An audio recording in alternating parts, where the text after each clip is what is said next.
El Sol de la Mañana presenta Balcón al Mundo. Balcón al Mundo con el periodista Pedro Sepsek. Buenos días, don Pedro. ¿Cómo está usted, don Pedro? Buen día, ¿cómo les va? Bueno, pues muy bien, pero observando estas acciones de terrorismo. De todo un poco les diré, ¿eh? Bueno, Sí. Capítulo 1, terrorismo, pero en la dirección opuesta a lo habitual. Esta vez algún tipo de fanático, todavía falta información, pero la intención de él era matar musulmanes. Sí. Y fue a medianoche a la salida de las plegarias en una mezquita en un barrio de Londres, y ya sabemos, atropelló ahí a una docena de personas, mató a una, dejó una cantidad de gente herida.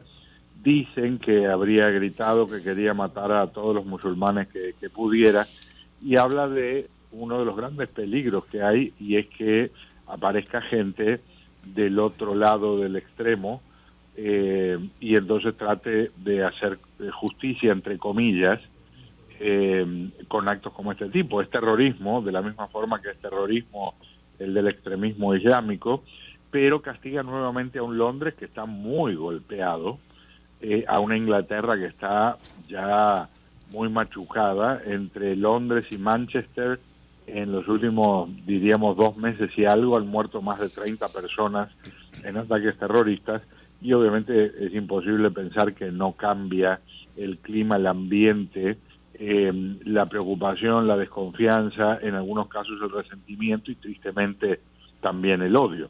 Ese es un capítulo. Una cosa que ocurrió en Siria el fin de semana ha llevado a una decisión rusa que es muy peligrosa. Lo que ocurrió el fin de semana es que un avión de Siria atacó una posición de rebeldes. Un avión estadounidense derribó al avión sirio.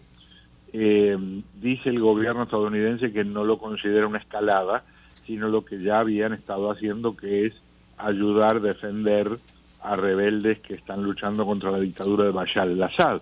La gran novedad surgió hace un rato cuando el gobierno ruso anunció que a partir de ahora va a considerar a los aviones estadounidenses que crucen cierta línea objetivos militares. Y esto, por supuesto, está de más decirlo, si se transforma en realidad que haya un ataque contra un avión estadounidense de parte de ya sea baterías antiaéreas, misiles o un avión ruso, el desastre que puede armarse entraría en la historia. Don Pedro, ¿cómo sigue la situación venezolana? Bueno, hoy de noche está prevista una reunión de la OEA.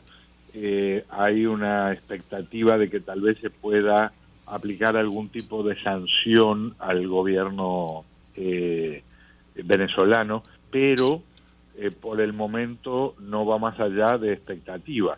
Hasta ahora ustedes saben que eso ha sido bloqueado en distintas circunstancias, sobre todo por naciones del Caribe. Vamos a ver qué es lo que pasa mientras avanza este proceso, que aunque parezca mentira, podemos estar a básicamente 42 días de un cambio dramático, con una asamblea constituyente con ultrapoderes y con una situación devastadora para la oposición. Pero obviamente falta, la gente sigue saliendo a las calles a dar la batalla. Hay, como sabemos, una división interna que está tomando fuerza, así que son días claves para esta historia venezolana. Don Pedro, pero según las declaraciones del secretario de Estado, de Tillerson, él plantea que esa asamblea pues iría a un subsecretario, es decir, Estados Unidos no le ha dado, parece que por la situación de los conflictos en otras áreas, como el de Oriente Próximo, el aislamiento de Qatar, entre otros, él planteó que eso lo iba a atender un subsecretario. Se supone que no le han dado la importancia que amerita dentro del marco de la violación del hilo constitucional que ya ha expresado la propia fiscal general de Venezuela.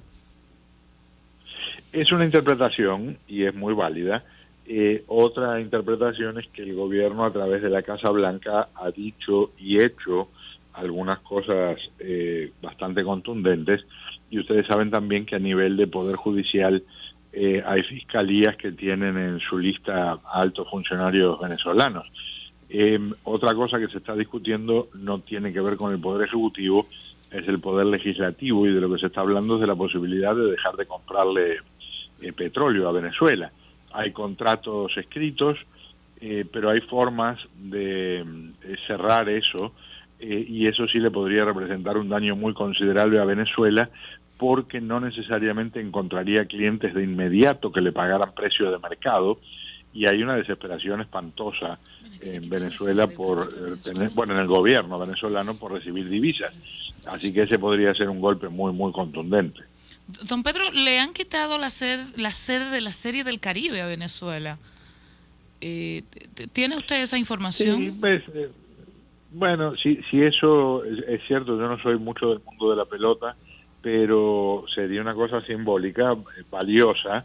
Les recuerdo que la mayoría abrumadora de los peloteros profesionales venezolanos que están aquí en las grandes ligas han condenado lo que está haciendo el régimen, lo han criticado de arriba a abajo. Esto sería un punto que podría sumarse, ¿no? Otro elemento que no mencioné recientemente cuando estaba hablando del tema del petróleo es que como sigue generándose este problema en la economía venezolana, los envíos a Cuba, aparentemente en estos últimos días hubo alguna partida de petróleo que no llegó y sembró alarma. Algunos dicen que por eso fue tan tibia la respuesta de la dictadura cubana al anuncio del presidente Trump de quitar algunas de las cosas que había puesto el presidente Obama. Dicho sea de paso, muy pocas de las cosas que se habían puesto en práctica en los últimos 2 años. Ahí hubo más ruido que nueces. Bueno, pues gracias, don Pedro, gracias. Un abrazo. El Sol de la Mañana presentó Balcón al Mundo. Balcón al Mundo con el periodista Pedro Sepset.